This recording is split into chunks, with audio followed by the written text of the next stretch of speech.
Everyone, कैसे हैं आप सभी। आशा करती हूँ आप लोग बहुत अच्छे होंगे। तो पिछली वीडियो में हम लोगों ने प्रैक्टिस करी थी फ्री कॉन्ट्रैक्शन की, और आज हम एक नया चैप्टर स्टार्ट करेंगे ग्रेड सेकंड में, चैप्टर 1, जिसमें कि हम 5 कॉन्ट्रैक्शन पढ़ेंगे।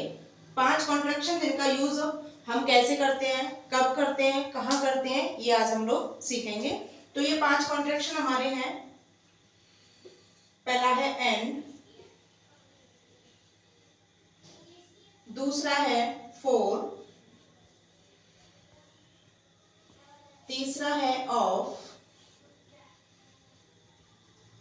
चौथा है द, पांचवा है विद। देखिए ये 5 कॉन्ट्रैक्शन है, 5 वर्ड्स हैं, इनका हम कॉन्ट्रैक्शन आज सीखेंगे और कौन सा डॉट हमें लगाना है इनका कॉन्ट्रैक्शन लगाएंगे जब, और कब हमें इनका यूज करना है, ये हम आज सीखेंगे। तो देखिए एंड का कॉन्ट्रैक्शन होता है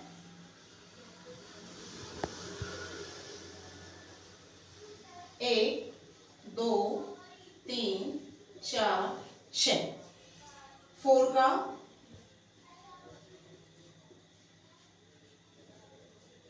1 2 3 4 5 6।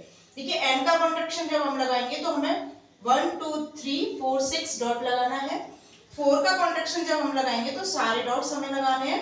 सारे डॉट्स हम एक सेल में लगा देंगे तो हमारा 4 का कॉन्ट्रैक्शन लग जाएगा। अगला है हमारा ऑफ।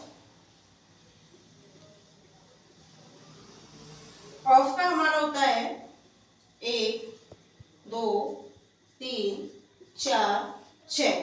देखिए ऑफ का कॉन्ट्रैक्शन जब हम लगाएंगे तो 1 2 3 4 6 ये डॉट हम लगाएंगे। अगला है हमारा दा का देखिए डॉट होता है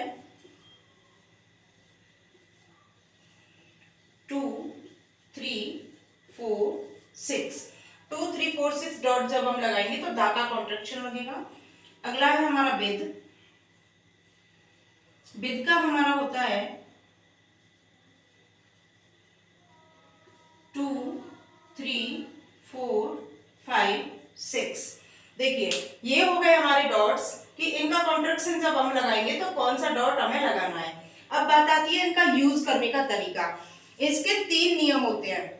इन कॉन्ट्रैक्शन का जब हम यूज होते हैं तो हमें 3 बातों का ध्यान रखना होता है। पहली बात ये कि इनका यूज हम शब्द में कहीं पे भी कर सकते हैं। अगर ये शुरू में आ रहे हैं तो भी हमें कॉन्ट्रैक्शन लगाना है, शब्द के बीच में आ रहे हैं तो भी हमें कॉन्ट्रैक्शन लगाना है, और स्पेलिंग के लास्ट में अगर आ रहे हैं तो भी हमें इनका कॉन्ट्रैक्शन लगाना है। यानी शुरू में, बीच में और अंत में कहीं पे भी अगर ये वर्ड्स आते हैं तो हमें इनका कॉन्ट्रैक्शन लगाना होता है। दूसरा, अगर 2 वर्ड एक साथ आते हैं, जैसे एंड ऑफ आ गया, फॉर विद आ गया, द एंड आ गया, तो इनका कॉन्ट्रैक्शन जब हम लगाएंगे तो दोनों का एक साथ लगाएंगे और कोई गैप नहीं छोड़ेंगे, कोई सेल नहीं छोड़ेंगे बीच में। 2 अगर एक साथ आते हैं या 2 से अधिक एक साथ आते हैं तो हम उनका कॉन्ट्रैक्शन एक साथ लगाएंगे। तीसरा नियम कि इनके साथ अगर ए आता है, जैसे and A, with A, for a, तो भी हमें कोई सेल नहीं छोड़नी है। देखिए इन कॉन्ट्रैक्शन के मैंने आपको 3 रूल बताए थे, जिनमें से पहला था कि ये शब्द के शुरू में, बीच में या अंत में कहीं भी आते हैं तो हमें इनका यूज करना है। दूसरा हमारा है कि with the end for of the, अगर 2 या 2 से अधिक ये वर्ड्स एक साथ आते हैं तो भी हमें इनका यूज एक साथ ही करना है बगैर कोई गैप छोड़े। जैसे विद और द आया है तो इन दोनों का हम जब कॉन्ट्रैक्शन लगाएंगे तो हम यहाँ पे कोई भी गैप नहीं छोड़ेंगे, इस तरीके से। मैंने बताया था इंग्लिश ब्रेल जब तुम्हें लिखना सिखाया था कि जब भी हम एक वर्ड लिखते हैं तो दूसरा वर्ड लिखने से पहले हमें एक सेल छोड़ना होता है, लेकिन कॉन्ट्रैक्शन इनका जब हम लगा रहे हैं तो हमें कोई भी सेल नहीं छोड़ना है, इनको जस्ट बगल में लिखना है। जैसे एंड और फॉर है,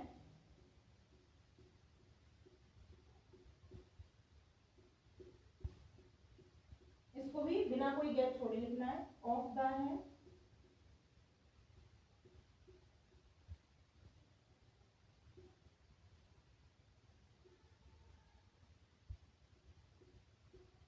तो देखिए इस तरीके से हमें कोई भी गैप इसमें नहीं छोड़ना है। अगला है हमारा, अगर इनके साथ, इन 5 में से किसी के भी साथ अगर ए आता है तो भी हमें कोई भी गैप छोड़े बगैर इनके साथ ए को लिखना है। जैसे विद अ है तो विद के जस्ट बगल में हमें ए लिखना है बगैर कोई सेल छोड़े। एंड द है एंड अ तो हमें इसके जस्ट बगल में ए लिखना है।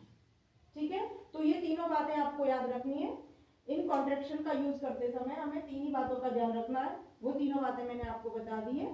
तो इनका आप अच्छे से प्रैक्टिस करिएगा, इनको लर्न कर लीजिएगा। मिलते हैं अगली वीडियो में इसकी प्रैक्टिस के साथ, प्रैक्टिस करेंगे। तब तक के लिए धन्यवाद।